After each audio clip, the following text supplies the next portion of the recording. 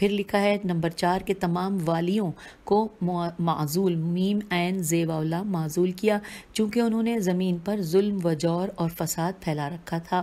Number 5 کے مسلمانوں اور وطن میں رہنے والے غیر مسلمانوں کے ساتھ مساوات سے کام لیا، اور یہ مساوات مندرجہ ذیل امور پر مشتمل ہے۔ اب وہ جو امور ہیں وہ 3 ہیں۔ پہلا، عطا و بخشش میں مساوات، دوسرا قانون کے سلسلے میں مساوات، اور تیسرا حقوق اور واجبات کی ادائیگی میں مساوات۔ پھر لکھا ہے کہ ان قوانین کے نافذ ہونے سے قریش کی ناک بھوں چڑھ گئی اور وہ گھوٹالہ جمع کیے ہوئے اپنے پاس موجود مال کے سلسلے میں خوف کھا گئے۔ وہ مقابلے کے لیے اٹھ کھڑے ہوئے، اسی لیے انہوں نے آپ علیہ السلام کی مخالفت کی اور لوگوں کے مابین معاشرتی اور سیاسی عدالت نافذ کرنے میں رکاوٹیں کھڑی کی۔ بہرحال امام علیہ السلام کے خلاف اور ان کی حکومت کا تختہ الٹنے کے لیے جنگوں کے شعلے بھڑکائے گئے۔ ہم ذیل میں بہت ہی اختصار کے ساتھ ان جنگوں کا تذکرہ کر رہے ہیں کہ جو اسلام میں عدالت کا پرچم اٹھانے والے امیر بیان اور محروموں کے صدیق کے خلاف بھڑکائی گئیں۔ سامعین، یہاں پہ سب سے پہلے جنگ جمل، پھر جنگ صفین کا ہم پڑھیں گے، اور اس کے بعد میں آپ کو ساتھ ساتھ بتا دوں یہ بھی ایک ہیڈنگ ہے کہ قرآن کو نیزوں پر بلند کرنا، اور اس کے بعد آخر میں پھر پڑھیں گے خوارج اور پھر امام کی شہادت۔ تو یہ ہم یوں اس طرح سے جنگوں کے حوالے سے آئیے ساتھ ساتھ پڑھتے ہیں۔ سب سے پہلے ہے جنگ جمل۔ لکھا ہے جنگ جمل کا واقعہ سیاست کی ہوس کا نتیجہ ہے۔ امیر شام نے زبیر اور طلحہ کو دھوکہ دیا اور ان کو یہ لالچ دیا کہ وہ امام علیہ السلام کی حکومت کا تختہ پلٹ کر ان دونوں کو خلیفہ بنائے گا، ان کے لیے بیعت لے گا۔ لہٰذا ان آدمیوں نے مکے میں امام علیہ السلام کے خلاف محاذ قائم کیا۔ لوگوں میں سے تماکاروں، دھوکہ کھا جانے والوں اور سادہ لوحوں نے ان کا ساتھ دیا۔ انہوں نے لشکر تیار کیا۔ امویوں نے لشکر کو جنگی ساز و سامان سے لیس کیا۔ انہوں نے ان پر حضرت عثمان رضی اللہ کی حکومت کے دور میں جو مال والیوں کے عنوان سے بیت المال سے چرایا تھا وہ خرچ کیا۔ پھر لکھا ہے کہ حضرت عائشہ رضی اللہ، طلحہ رضی اللہ اور زبیر رضی اللہ کی قیادت میں لشکر بصرہ پہنچا۔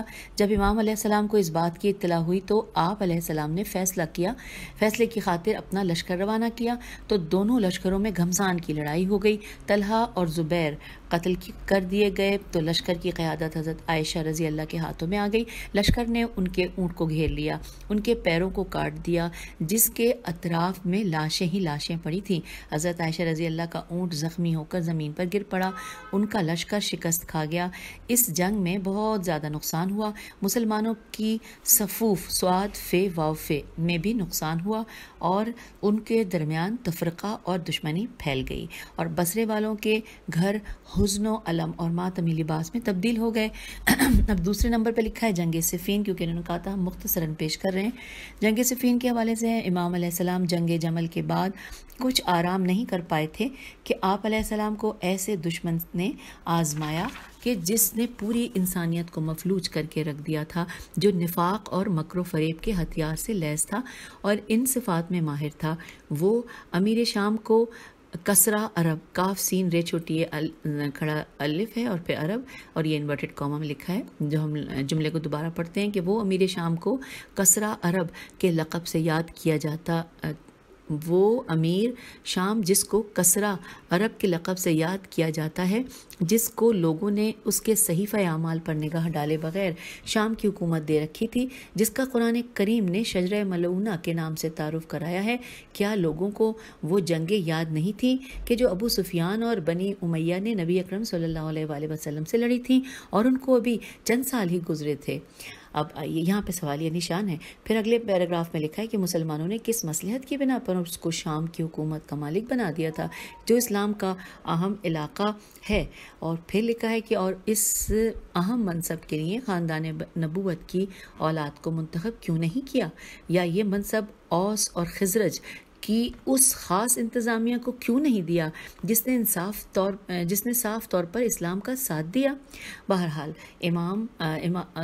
امیر شام نے رسول اللہ صلی اللہ علیہ وآلہ وسلم کے بھائی اور باب مدینۃ العلم سے جنگ کرنے کے لیے صفین میں اپنا لشکر اتارا۔ اس کے لشکر نے امام علیہ السلام کے لشکر کو فرات سے پانی پینے سے روک دیا۔ اس کو انہوں نے اپنی فتح میں مدد سے تعبیر کیا۔ امام علیہ السلام نے بھی فیصلے کے لیے اس نافرمان اور جلدی فتنہ برپا کرنے والے مکار دشمن کا مقابلہ کرنے کے لیے اپنا لشکر اتارا۔ امام علیہ السلام کے لشکر کو اتنا اطمینان اور بصیرت تھی کہ وہ اللہ اور اس کے رسول صلی اللہ علیہ وآلہ وسلم کے دشمن سے جنگ کر رہے ہیں، لہٰذا جب وہ صفین پہنچے تو انہوں نے دیکھا کہ ان کے دشمن امیر شام کی فوج نے فرات کے تمام گھاٹ اپنے قبضے میں لے لیے ہیں اور امام علیہ السلام کے لشکر کو پانی پینے کے لیے کوئی گھاٹ نہ مل سکا، اور امیر شام کا لشکر امام علیہ السلام کے لشکر کو پانی سے محروم رکھنے میں مصر رہا، میم سوادرے، میں نے اس کو غلط پڑھا، مصر رہا۔ تو امام علیہ السلام کے لشکر کی ٹکڑیوں کے سرداروں نے امیر شام کے لشکر پر حملہ کر کے ان کا حصار توڑنے کے لیے پلان بنایا، اور امام علیہ السلام کے لشکر نے بڑی ہمت کے ساتھ امیر شام کے لشکر پر حملہ کر کے ان کو فرات کے کنارے سے دور بھگا دیا، جس سے ان کو بہت زیادہ نقصان پہنچا۔ امام علیہ السلام کے لشکر میں موجود کچھ فرقوں کے سرداروں نے امیر شام کی طرح اس کے لشکر کو پانی دینے سے منع کرنا چاہا، تو امام علیہ السلام نے ان کو ایسا کرنے سے منع فرما دیا، چونکہ اللہ تعالیٰ کی شریعت میں ایسا کرنا جائز نہیں ہے، اور پانی سب کے لیے یہاں تک کہ کتے اور سوروں کے لیے بھی مباح ہے، میم بے الف ہے۔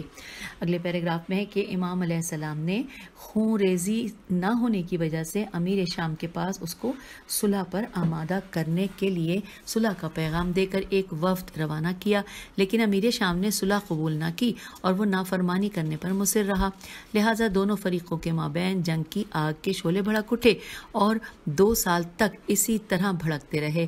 ان میں سب سے سخت اور ہولناک وقت لیلۃ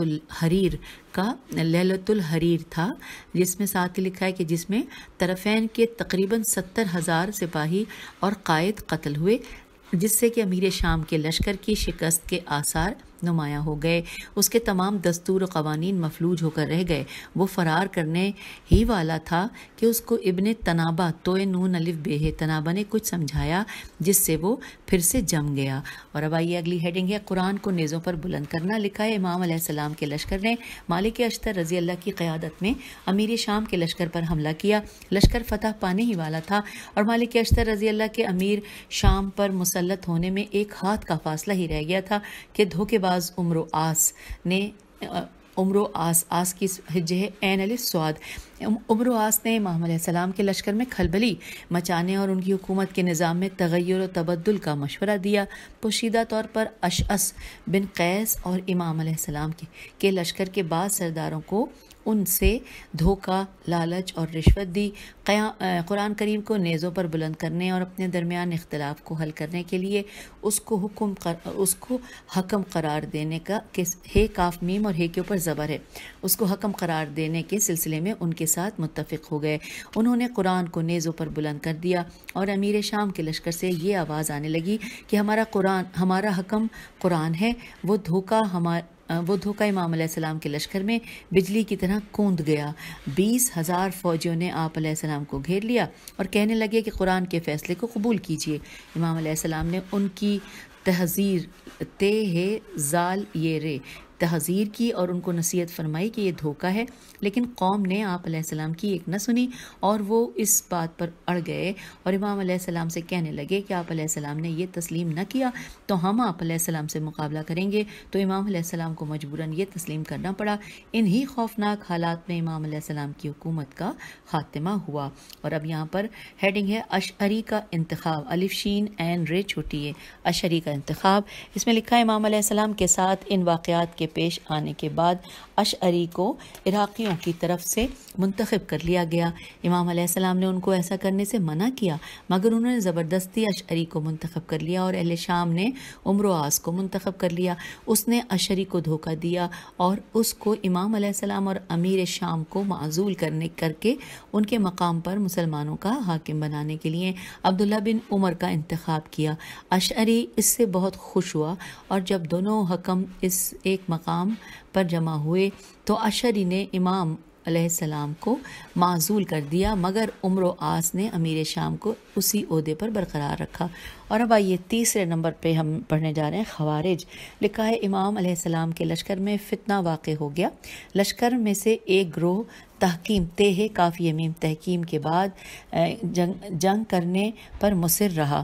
امام علیہ السلام پر کفر کا فتویٰ لگایا، کیونکہ امام علیہ السلام نے دعوت تحکیم قبول کر لی تھی، لیکن بڑے تعجب کی بات یہ ہے کہ انہوں نے ہی تو تحکیم پر مجبور کیا تھا اور یہ نعرہ بلند کیا تھا کہ لا حکم الا اللہ، تو پھر لیکن جلد ہی نعرہ تلوار کی مار کاٹ میں بدل گیا۔ امام علیہ السلام نے ان کو سمجھایا اور ایسا کرنے سے منع بھی فرمایا۔ ان میں سے کچھ لوگوں نے آپ علیہ السلام کی بات تسلیم بھی کر لی، لیکن قوم کے کچھ افراد اپنی جہالت و گمراہی پر اسی طرح اصرار کرتے رہے۔ وہ زمین پر فساد برپا کرنے لگے۔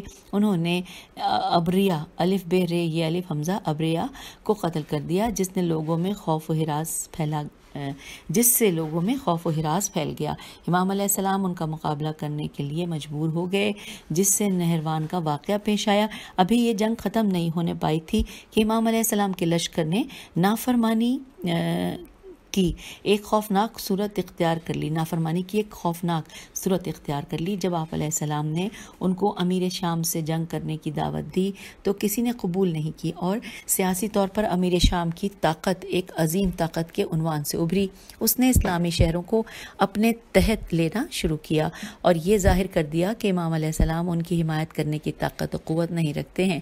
امام علیہ السلام کی مقبولیت کم ہوتی جا رہی تھی۔ پھر لکھا ہے کہ یکے بعد دیگرے آپ علیہ السلام پر مصیبت کے پہاڑ ٹوٹ رہے تھے۔ امیر شام کی باطل حکومت مستحکم ہوتی جا رہی تھی، اس کی تمام آرزویں پوری ہوتی جا رہی تھیں، اور آپ علیہ السلام کے پاس حق کو ثابت کرنے اور باطل کو نیست و نابود کرنے کے لیے ضروری قوت اور طاقت موجود نہیں ہے۔ اب یہاں پر سامعین ہم آخری ہیڈنگ کی جانب آ گئے ہیں اس نشست کی کہ امام علیہ السلام کی شہادت۔ لکھا ہے امام علیہ السلام نے پروردگار عالم سے دعا کرنی شروع کی۔ آپ علیہ السلام نے دعا کی کہ اے خدائے عظیم، مجھے اس قوم کی گمراہی سے نجات دے اور مجھے دار حق کی طرف منتقل کرے، جس سے میں اپنے چچا زاد بھائی کو اس امت کی طرف سے پہنچنے والے مصائب کی شکایت کر سکوں۔ انورٹڈ کاما کلوز ہو گیا۔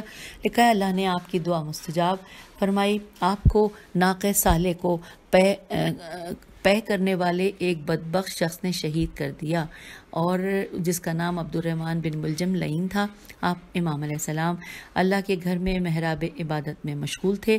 اس بدبخت نے اپنی تلوار اٹھا لی۔ جب آپ علیہ السلام نے اس کی تلوار کی ضرب کا احساس کیا تو فرمایا، کعبے کے رب کی قسم میں کامیاب ہو گیا، فزتو ورب الکعبہ۔ پھر لکھا ہے امام المتقین علیہ السلام کامیاب ہو گئے۔ آپ علیہ السلام کی پوری زندگی اللہ کی راہ میں جہاد کلمہ حق کو بلند کرنے میں گزر گئے۔ سلام ہو ان پر جس دن وہ کعبے میں پیدا ہوئے، جس دن اللہ کے گھر میں شہادت پائی۔ آپ علیہ السلام کی شہادت کے حق و عدالت کے پرچم لپیٹ دیے گئے، جن ہدایت کے چراغ اور نور کی مشعلوں سے دنیا اسلام روشن و منور ہو رہی تھی، اور وہ خاموش ہو گئے۔ اور یہاں پر یہ والا چیپٹر مکمل ہوا، یعنی کہ جہاں پر ہم مولا علی کے حوالے سے جان رہے تھے، اور ساتھ ساتھ میں یہ بھی یہی کل 9 ہم نے پارٹس میں مولا علی کے حوالے سے جو بھی ہم نے حالات و واقعات پڑھے، اس میں اور بہت کچھ تھا، وہ آپ نے یقیناً سب نے سنا۔ اور اب ہم آگے نیکسٹ سٹنگ میں پڑھیں گے حضرت امام حسن علیہ السلام کے حوالے سے جو بھی تعلیمات یا جو بھی معاملات اور جو ان کی سیرت کے حوالے سے جو کچھ بھی علم اس کتاب میں موجود ہے، وہ انشاءاللہ ہم اگلی 2 سٹنگز میں مکمل کر لیں گے۔ تو اس نشست سے اجازت چاہتی ہوں۔ خدا حافظ، فی امان اللہ۔